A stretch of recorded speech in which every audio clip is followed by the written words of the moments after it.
Nucleus, let's go! Woo! Hey guys and girls, I hope you guys are doing okay. Welcome back to another episode of the Pineapple Party Podcast. Hold up, let me actually go find out which episode we're on. Sliding into YouTube, going to my channel. If you're not subscribed, do drop a subscription. I really appreciate it. And we are on episode 8. Yes, welcome back. I hope you guys are doing amazing. I hope everyone's having a beautiful day. And if you don't know, my name is Jensen, and this is our podcast. Before anything, I just want to let you guys know that Manav, Abhishek, and Mark are busy. Funny story is, when they were free earlier, I was busy filming content for YouTube. And now that I'm free to do the podcast, to sit down in my room, I have my table out, everything set up, they're now busy. So I do apologize. They will not be making it this episode. But today, what are we going to do? We will be previewing Nucleus, which is my upcoming single, a song that I am so excited and so happy to work on. As music producers, I feel sometimes when you're working through songs and it's something that, say it's a project that you're not really into, you know what I mean? Maybe it's not your favorite genre. Maybe your 808 suck. Maybe you didn't stack the layers hard enough. So you're not feeling the project. You're like, yeah, this is a piece of garbage. You know, I'm just going to bounce it out, give it to some rapper called Lil Xan, or, oh wait, that's actually a real person. Lil Lean or something for free. And then they're going to rap about having lots of cash. I understand you. All right. Sometimes it's just not that project that you want to work on. But Nucleus is something I'm so passionate about, and I just cannot wait for you guys to hear it May 31st. But to talk about why this song means so much to me, I can't just say, oh, blah, blah, blah. It's amazing. It's exciting. I love it because, I don't know, I like it. No, that's not fair. We need to talk about how the idea originated. We need to talk about the origin of Nucleus. So initially, Nucleus was actually supposed to be just background music for my friend Olu. Shout out Olu, shout out The Energy Talk. It's the podcast he runs. And originally it was supposed to be background music for his podcast. Also, Olu's podcast is one of the inspirations for me to start Pineapple Party and consistently upload. So shout out to him. He's a great guy, man. Honestly, I appreciate the guy giving me tips on how to, podcast, and he's given me encouragement as well to taking up this task, to rise up and finally take action instead of being a little pussy and just, say, oh, what if, right? So it started as background music for him, and I've produced for him before. For his first season, I made 2 songs for him. Obviously, during transition, he'd be like, okay, all right, guys, blah, blah, blah. Let's move on to the next point, right? Bam, music comes in, and then transition. So when season 2 started, he approached me and he said, hey, Jensen, I'd like 3 songs this time. I'm like, okay, that's totally cool. I'm down for it. I'm always down to help out. What genres? So the first genre is he wanted something acoustic, because for the first season I made something acoustic as well. Said acoustic. Then he said, all right, I want a hip hop beat, which funny enough eventually became Monster, which is a free beat I have on my YouTube channel. Again, thanks to him. He could have just said, all right, no, you made it for me, you cannot publish it as well. But he gave me the rights to actually share it on my own page as well, share the full song. And then the third beat is a trance beat. So eventually I get it done. I'm like, okay, let's bang this one out, then this one and this one. I'm like, okay, here you go, Olu. Here's the three beats. But for the acoustic one, it was originally Nucleus. And halfway through producing the acoustic beat for him, which is now Nucleus, I realized the syncopation of the guitar strumming, the guitar plucking, and the general vibe of this song just sounded unconventional. It sounded unorthodox. It sounded like it was trash background music. So halfway through, I'm like, I can't do that. Imagine him trying to talk, and then you have ding, ding, ding, ding, ding, ding, ding, ding, ding, ding.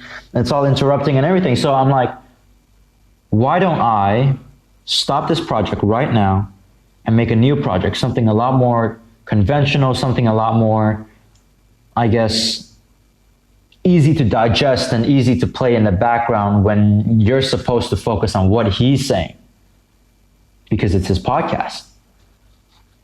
So at the end, I got 3 for him: 1 trance, 1 hip hop, and 1 acoustic. The acoustic originally supposed to be Nucleus, but because, like I said, it sounded so unconventional and I guess bizarre, you know what? I'll say unique, all right? I got to credit myself here.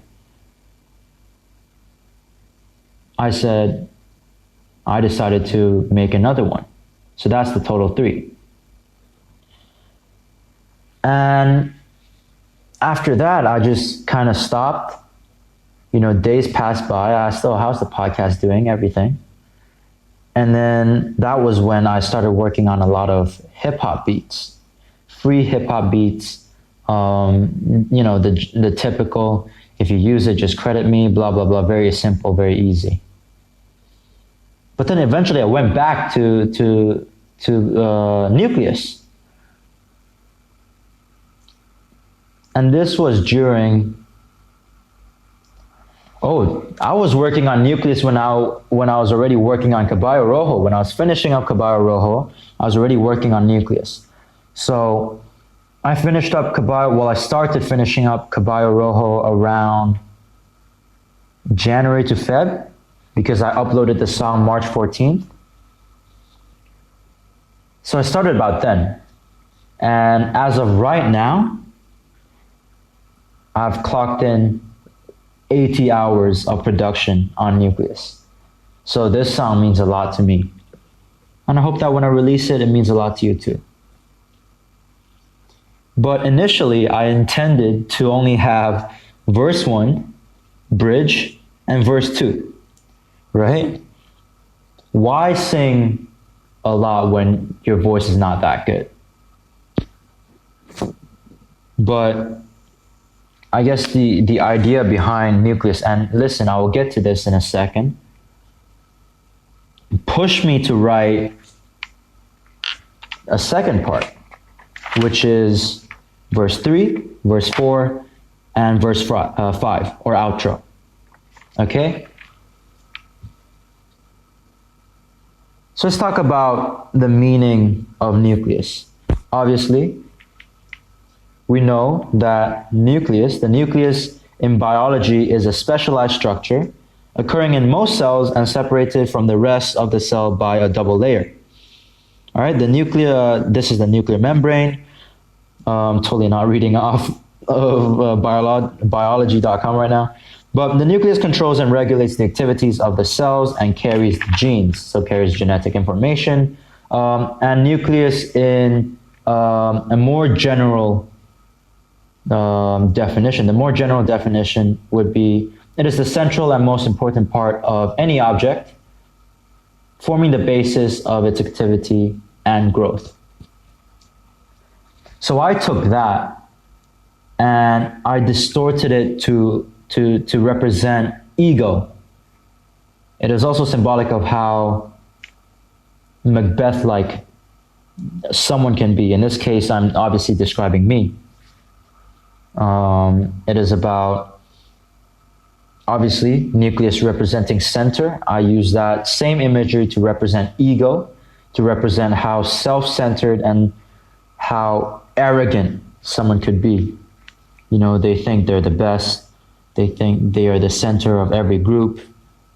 And I take that idea and I explore the destructiveness of those actions and the way of that way of thinking. It is symbolic of how closed up and singular, in this case me, I have become. And I became this broken mirror around the people that I can no longer trust. So that's the gist of it. I don't want to get into too much because again, I have to actually release this song. But I just can't wait for you guys to hear it. Truly, I cannot wait. You know, I feel like as a music producer, all right, first of all, before I move on, let's get things clear. I've only been producing for 4 years, so I don't want to talk like, oh, I know everything. I'm just saying my opinions and how I see what music production is now. Obviously, moving into the future, this could be right after I release Nucleus. This could be after 10 years of producing. This could be when I make it, when I'm successful, I will have a completely different mindset, I would assume. But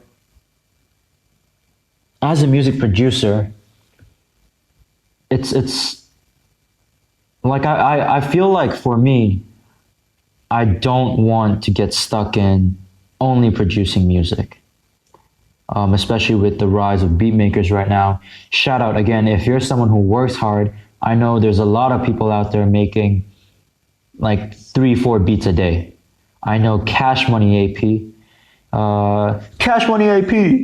makes 5 beats a day. This guy is crazy. Il est très bien. So shout out to those guys just hustling, grinding, working hard, putting all the time and effort, making sacrifices just to, you know, to make music and to make art that they truly care about. But for me, I don't just want to see myself as a beat maker. Again, no disrespect.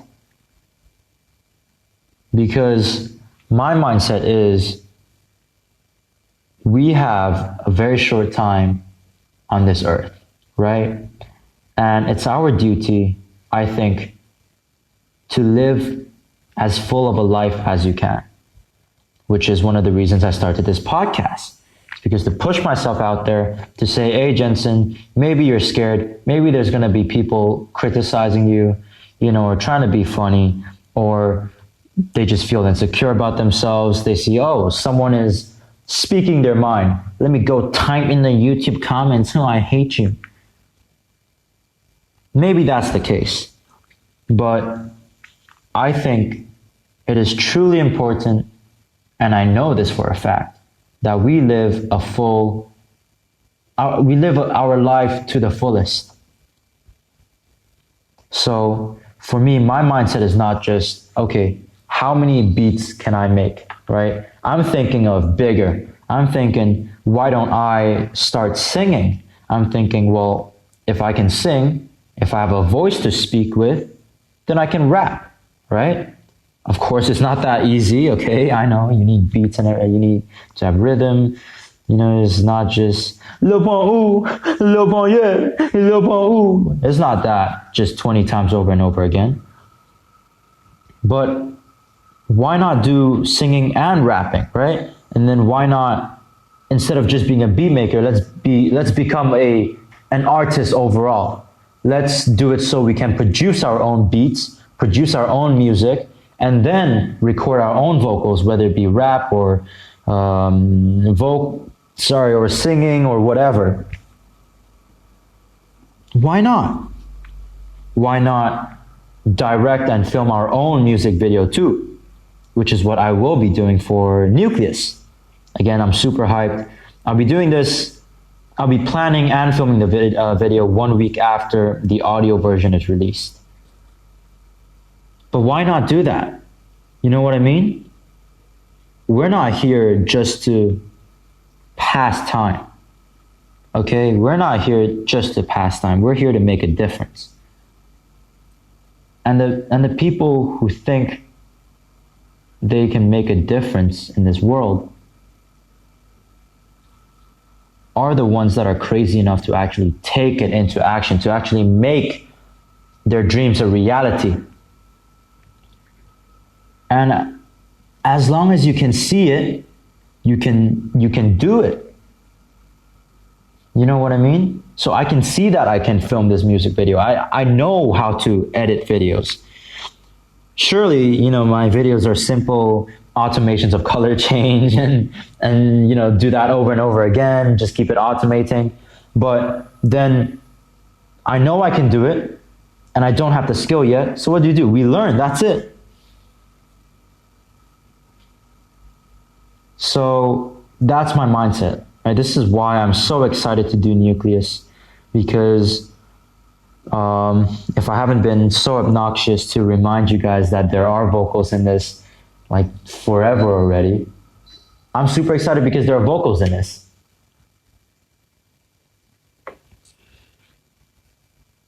And as a matter of fact, like the process itself is so damn fun. You know, you guys should see my studio, man. I might film a little something and put it out on the end of the music video. Who knows? Like a little clip, you know, like a little behind the scenes clip after the actual video. You should see my studio right now. There is no studio. You know, when I say studio, you guys are thinking, oh man, like a big mixer with multiple hundreds and hundreds of faders. We got, you know, premium FL Studio 20, and it's not cracked. You actually paid for it. We've got like a one-way mirror to see, a two-way mirror actually. This ain't an interrogation. You got a two-way mirror. You got a recording booth. You got your foam to manage the acoustics of the room.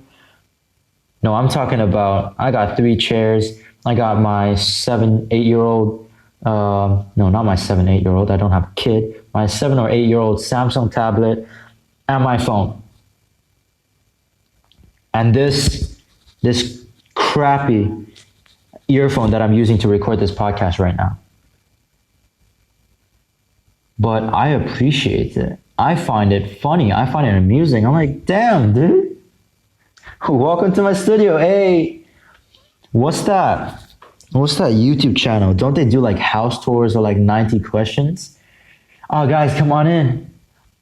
And by the 3rd question, we're like, okay, guys, time's up. You explored my 5x5 room. Now get out. Thank you for your 1 minute. All right, get out. But I guess for us artists as well, we have this same misconception is when I started, I'm like, all right, I will only start recording whatever vocals I want when I get a proper mic, right? I also want a condenser mic. I want, you know, the fader at the front to decrease the effect of your P's and your S's and your T's. You know, and I'm thinking, all right, I want big headphones so I know what the music is playing. I can hear the full sound so I know exactly where I'm singing or not. But truth be told, that does not matter. Shout out to Asus, because these guys make pretty damn good default recorders. Pretty good, honestly. Pretty damn good. But I am so excited. So that's how I've been recording. Currently as well, I've just recorded the first part.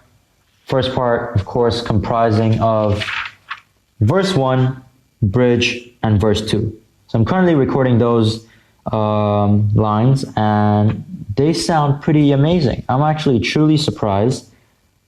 You know, I don't want to flex here.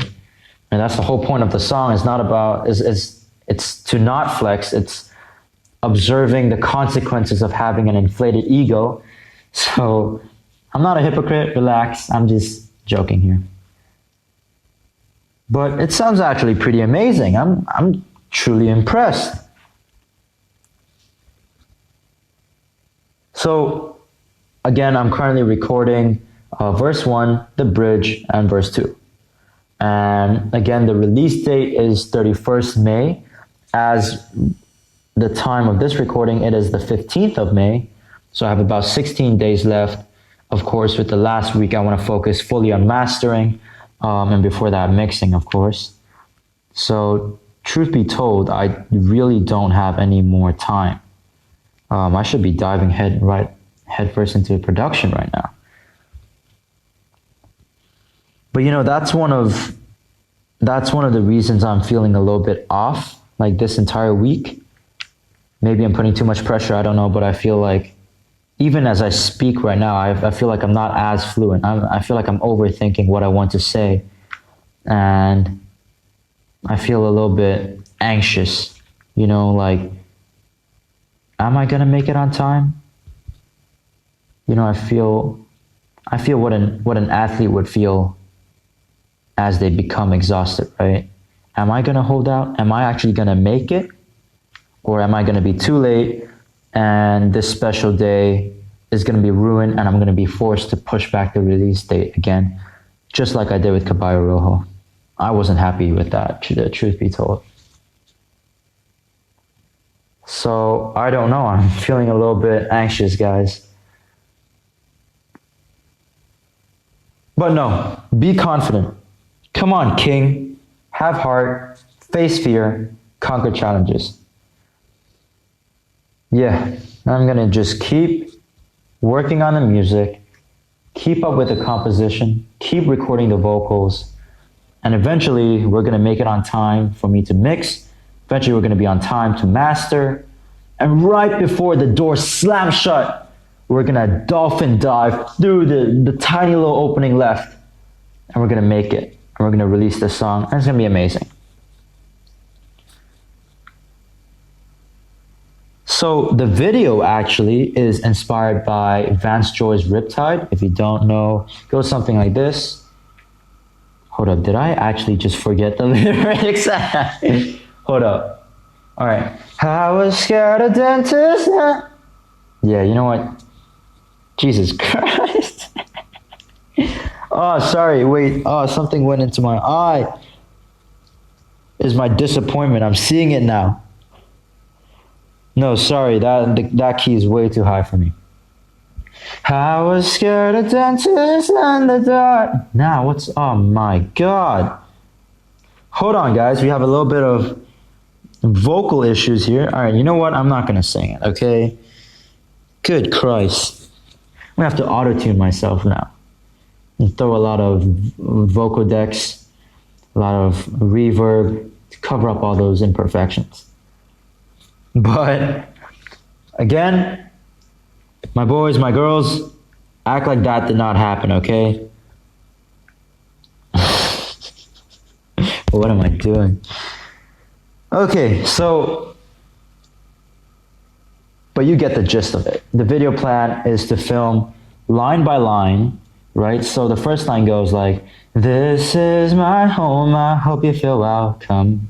So I would film something like, all right, here's the welcome mat. I'll film literally what each line says, and we'll change the scene line by line. We'll go scene by scene. Something like Vance Joy's Riptide, which is why I even attempted to sing the first line. First of all, forgetting the lyrics, by the way, and then butchering it, then sounding like a 13-year-old kid who got socked in the nuts. That's what I sounded like. I do apologize, boys and girls. But I'm usually better than this. Again, I don't know, I feel a little bit off today, but I just want to record this because I want to preview it, just get it out there. Hopefully you guys watch, and I will just keep working hard. Right, so now let's take a little break. Okay, let me take a sip of water.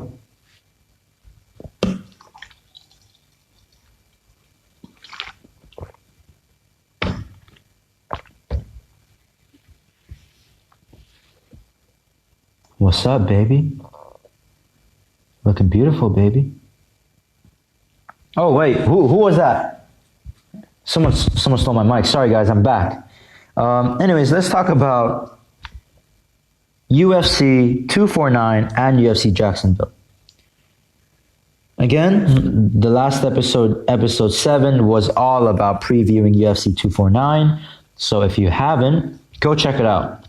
We went through the narrative of how the hell did we get from, Khabib versus Ferguson through the entire pandemic and then down till Ferguson Gaethje. Okay, so that was when I previewed the entire show.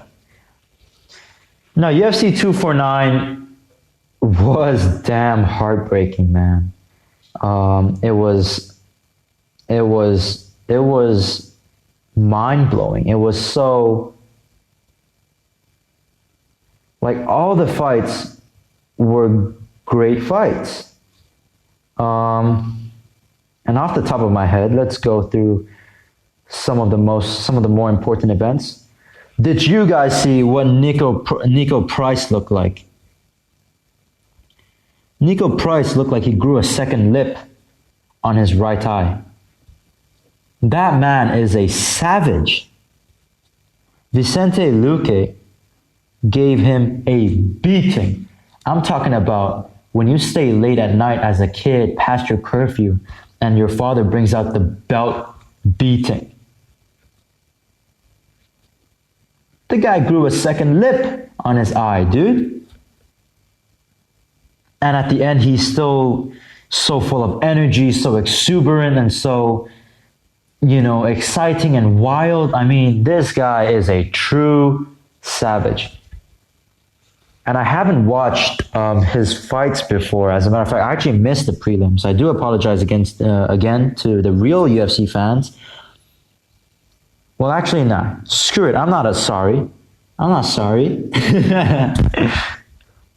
The prelims were like 3 in the morning where I was. So I woke up for the main card, 5 in the morning. I had an exam, my finals, my AS level final exams later that day, which I basically just lethargically zombified through. That's it. But wow, Vicente Luque, I need to go watch that fight, man. I'm not going to expose them, but I'm going to go watch that fight. Another one was, I heard Carla Esparza versus Michelle Waterson ended up with a terrible decision. That sucks because Michelle Waterson lost to Joanna in a previous fight. And I love Michelle Waterson. She is my girl.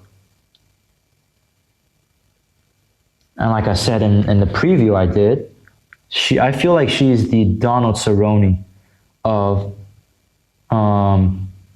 actually no, the Donald Cerrone of the women's division would be Angela Hill.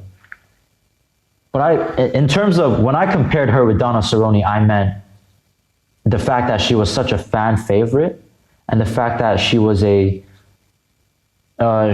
loves to strike. She's a fan favorite that is a top contender but can never reach that medal, can never reach that championship. So that's what she is to me. And I feel like this loss would be detrimental to her career, especially when she deserved to win it. Because she does not fight that often. So that's where the comparison to Donald Cerrone is obviously discredited, right? But I don't know. I need to go rewatch that, and then I might update you guys with the decision. Anyways, moving on, we had Calvin Kattar versus Jeremy Stephens. When he came in with that elbow, bang! That is almost what Tony should have done. Because that's a Tony thing to do. Like I said in the last preview, right? In the last episode, where I previewed this entire event, I talked about how Tony wasn't just going to throw the conventional, tie clinch, as we break off the clinch elbow, right? Something Leon Edwards is very, very proficient at doing. But Tony Ferguson would enter range with the elbow. So normally people would keep the range and say you're a shorter fighter. No, you know what? Screw that. So you just want to enter range and maybe you want to clinch, you would enter with a jab. Or if you're a wrestler, you would threaten a takedown and then come over the top and enter the clinch. Tony Ferguson would step into the clinch with an elbow. And that's what Calvin Kattar did to knock Jeremy Stephens out. Bang! Onto the canvas. Right? He did eat one shot from Jeremy Stephens. And that guy's the hardest hitting 150.5 pounder. the real hardest hitting 150.5er. In a division called, why did you miss weight, man? You were the first on the scales. But that's another topic. And he just pounced on him.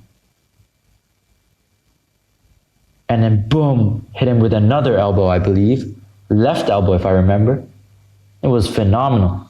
Striking clinic put up by Calvin Kattar. Comes in with the TKO win, I believe.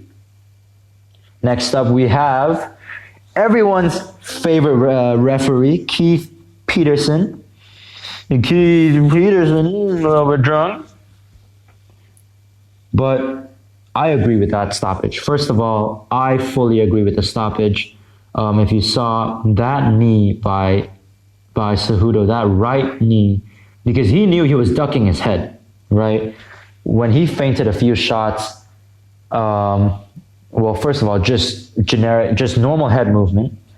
But Dominick Cruz being the genius at using footwork that he is, you would realize every time he pivots out to throw his looping shots, he would duck his head down.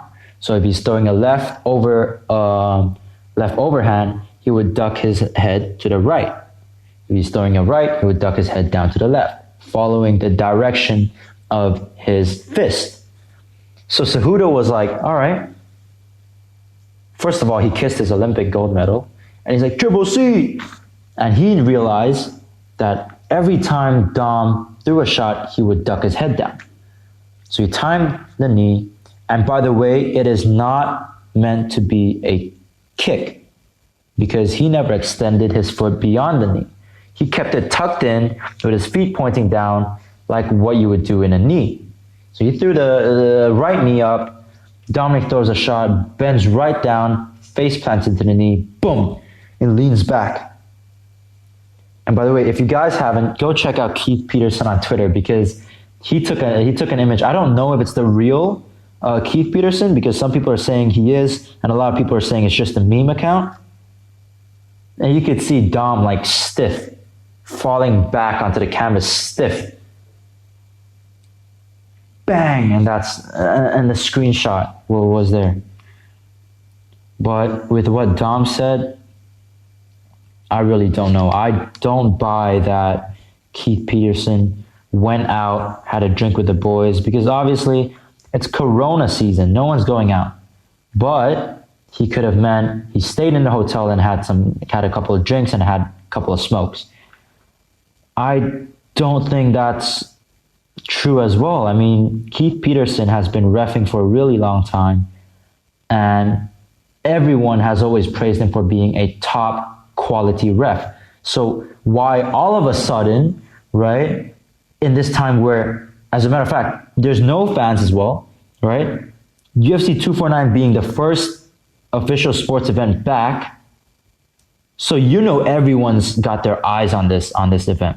Everyone's looking at this event with a lot of focus. Why would he choose this time to say, hey boys, proper 12, man, and then just get wasted? It's not. Plus, Herb Dean spoke about it. They stick together as referees. They're in charge of each other. If anyone was drunk and irresponsible and smoking and incapable of doing their job, they would call it out and they would have changed the referee. Not only is it during a pandemic where everything is closed down and this being the only open sporting event, so that everyone will be paying attention. Okay? But it's also a championship fight. So the responsibility, originally high already, is even higher. So they chose the right person to do it, and I totally agree with the stoppage. I mean, first of all, it was a knee, all right? It's not like it's a jab. You know what I mean? It's not like it was a maybe an elbow even. It was a knee to the chin. Dropped him stiff. He quickly tried to scramble up. Henry Cejudo, by the way, a gold medalist in wrestling, pounced on him and started throwing shots left of the left hand, right? Bang, bang, bang. At that point, Dominick Cruz had both knees on the floor, so he was down, okay? And he ate about 11 full shots. I'm not talking about jabs again. I'm talking wind up punches, right? Because it's ground and pound. Boom, boom, boom to the dome. And what, you think the referee's going to let it continue? Now, here's the thing. The fact that he said the ref should know the time, I do agree with that. As a matter of fact, who knows if the ref actually knew the time or not? Maybe he did. But 2 seconds, 1 second can deal a lot of damage. Dude, we've seen it minus 1 second, meaning after the bell has stopped. Remember when no, it's not the Michael Bisping accident. It was Holly Holm, right, versus Jermaine Durandamy. Bell sounded, round ended, bang, sucker punch. Holly Holm got rocked from that. And then she lost her championship in that fight. So I know what Dom is saying by the ref should know the time, but there are times when you just need to disregard that and say, okay, 11 unanswered shots. Some people say 12. It's time to stop it. Whether it's 2 seconds, 1 second, 1 minute, should stop it. So it's a hard one, but I agree with the stoppage. And now moving on to the main event. I don't know, I did not know whether to jump on my feet and start screaming due to excitement or start breaking down in tears because Tony's never going to fight Khabib. And most MMA fans are Tony fans. We love Tony Ferguson. He's never complained. He's always been entertaining, whether it's his trash talk, it's always so bizarre yet amusing. His back and forth with Khabib, obviously his fighting style, he doesn't care. He will eat shots and over again. He will look into going in for an Imanari roll. Anytime when he gets hit, he starts doing front rolls like it's nothing.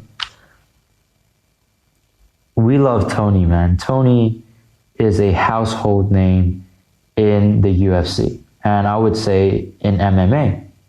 Everyone says, this guy's a little bit bizarre, but everyone just loves the fact that he does not complain. He is so entertaining on the mic and in the cage, and when he's fighting in the cage, it's so bizarre yet so fun, and you're like, oh my God, what is he actually going to do next? Because you don't know what he's going to do next, right? For example, Cowboy Cerrone, he's setting up that head kick. For Khabib, he's going to wrestle you, maybe push you up against the fence, and then maybe take your back and go for a rear naked choke, or he's going to go for ground and pound until you die, okay? Obviously, that's an overstatement. Exaggeration, sorry. But with Tony, you don't know. He gets hit, he's like, all right, normal fighters are like, okay, I might have to circle the octagon a little bit. Something Gustafsson is very good at. He gets hit, he runs, circles through, and re-engages himself, right? Readjust, boom, all right, let's get back into the game. But with Tony, he's like, no, I'm going to do 2 front rolls, and if 2 front rolls aren't good enough, let me do another one, Just watching him get beat up, it was not a Tony fight. He did not fight the normal style that we expected him to. The uppercut at the end of round 2 was Tony-ish, but everything besides that, he was just eating shot after shot. I mean, at some point, I felt like his face was gonna peel off because his cheeks were cut. It was deep cuts. He had a fractured orbital. I don't know, I just felt like his face was just gonna fall off. And I mean, even right now, I feel, man, why, Tony? Sometimes I just wish that he wasn't so up for it. You know, I wish maybe he should have just waited and taken the Khabib fight, you know? Because now his streak has stopped. His streak is ended. And you gotta ask yourself, how many people does he have to fight again to build his run and build the hype and excitement back up to fight Khabib? A real fan service fight would be Tony versus Khabib. Now, Gaethje, I would argue, would give Khabib the hardest fight. I think Gaethje is the person to beat Khabib. But what fans want right now is Tony versus Khabib. If anyone were to take Khabib's undefeated streak, it would be Tony. So it just saddens me. But Gaethje was so phenomenal in this fight, which is why I said I did not know if I wanted to jump up in excitement or if I wanted to cry, because Gaethje was destroying Tony. There was not a single round that Tony won. Gaethje was so good. He was so sharp and precise. Obviously, Tony wasn't moving like he normally does. He was getting pieced up over and over and over again by a simple jab. As a matter of fact, the stoppage was conducted because of the jab. Seeing Tony shake his head. Again, for you guys that are saying Tony quit, you are a whole clown. This guy cut weight when he did not have to. Cut weight is not like, oh, I'm going to skip a meal, right? It means you enter the sauna and you start sweating your balls out. Okay, you get very dehydrated, you get very weak. Okay, look at Cyborg, for example. She cries while cutting weight. That's how painful and miserable they are. And he cut weight when he didn't have to, just to show people he's game, just to show people he's the toughest and that he is the best and that he is the most dedicated and he is the true savage animal. So this guy, for him to quit when there's half a round left, nah, I don't think so. If he quit, it would have been end of round 4. Because throwing a Hail Mary against Justin Gaethje, Homer Simpson, who can take shot after shot and still come forward at you, yeah, that's not going to happen, buddy. So this is when UFC 249 and UFC Jacksonville had a lot in common. Terrible corner work. A lot of people are blaming Eddie Bravo for Tony Ferguson's terrible cornering. I disagree, right? Because the whole point was Tony was striking with Justin Gaethje. So the striking department is managed by someone else. That guy should have been responsible. That guy should have been like, you know what? You're getting pieced way too hard. Your legs are getting kicked to oblivion. So there's no way. Maybe you should go for an Imanari roll. There's no way for you to do that. Let's call in the fight. Let's say throw in the towel. All right, let's throw in the towel. Get you home, get you safe.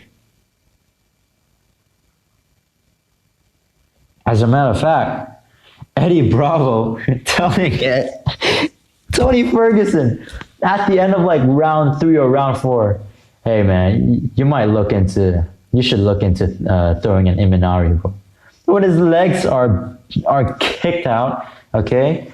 His legs are bruised, all right? You might go for an Imanari roll. And there's no way Justin Gaethje is allowing you to enter his range anymore because he's keeping you off, sorry guys, with the jab. And why? How is that effective? Well, Tony Ferguson was standing right in front for Justin Gaethje to throw the jab. So it's no longer going to be effective. They should have thrown the towel. Tony Ferguson lost every single round. Maybe you can argue for round 2 when he threw that hyper uppercut from hell. But besides that, he lost every single round.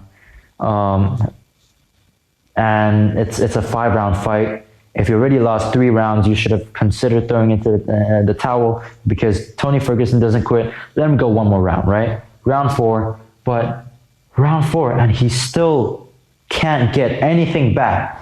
Justin Gaethje remains as dominant as he is. How are you going to throw a Hail Mary and assume that you're going to have a shot? You can't. He's taking too much damage. It's time to take him out. Which is what leads us to UFC Jacksonville. Again, I want to tie this up really quickly. I want to get back to Nucleus, because I know this is why you guys showed up. Anthony Smith versus Glover Teixeira. Let me be clear and let me be truly honest. I didn't even watch the fight. I just showed up because it was like 4 a.m. for me here in Qatar. And I had an exam that day as well. So I know what happened last time. I'm not going to take a chance. This is for my AS levels. I got to go to university, man. But all I know was I went online and like everyone's like, oh my God, the stoppage was so terrible. And first of all, I was so surprised to see that Glover beat Anthony, because Anthony was on such a tear. Like, he came off a loss to Jon Jones and he went in and destroyed Gustafsson. Okay, he retired Gustafsson. And now fighting against Glover Teixeira, we all know what an exciting fighter both men are. Glover lit him up, man. Combinations, I heard a lot of uppercuts. And eventually it led to the now infamous corner in between rounds, where Anthony Smith comes in and says, my teeth are falling out. And then they say, no, it's okay, champ. All right, 4 count, okay? 4 count in, 4 count out. Breathe. 4 count in, 4 count out. I'm thinking, what, 4 punches in, 4 teeth out? Homie, pull him out. It's not a title fight. Okay, he's been losing pretty much every round. He's exhausted. I was watching the Chael Sonnen breakdown as well. Shout out to Chael Sonnen. What more can he offer, you know? Glover Teixeira ain't slowing down anytime. As a matter of fact, I believe Glover Teixeira shot for a takedown because he felt bad. He didn't want to pound on his face no more. He's going to give, not only is he going to give Anthony Smith another L, or an L to his record, he's going to give Anthony Smith early age dentures. Good God. Terrible stoppage. Sorry, terrible referee, terrible corner work. And you got to ask, man, these people, this is not football where, oh, you know, it's Barcelona versus Real Madrid, right? It's a lot at stake, but at the end, you know, you take an L and you move on. No, these are punches. These are elbows, knees, and all that kind of stuff. Shin to the dome. Teeth falling out.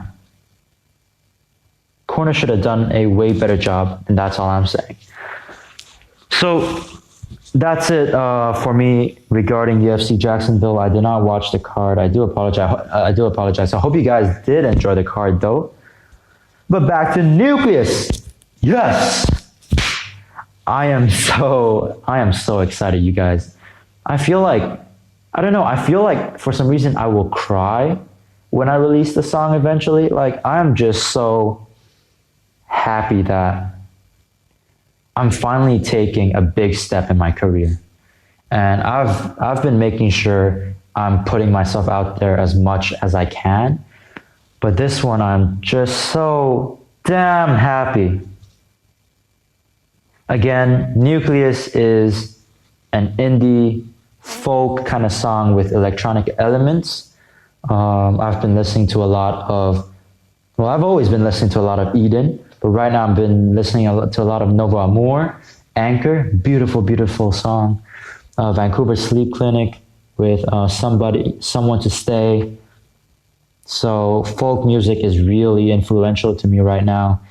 And just hope you guys truly enjoy when it comes out May 31st. Ladies, my beautiful ladies, gentlemen, get that down on your calendar.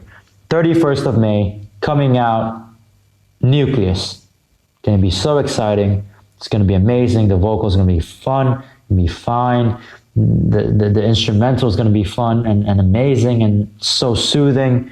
Again, there's a reason I've clocked in about 70 to 80 hours and I'm still going strong because it is such a fun tune. So I hope you guys enjoy. And I hope you guys have a beautiful day. Again, stay inside, please. Stay safe. The coronavirus is still going on. And I just hope that you guys take care of each other. Nucleus coming out May 31st. Have a beautiful day. Love you guys.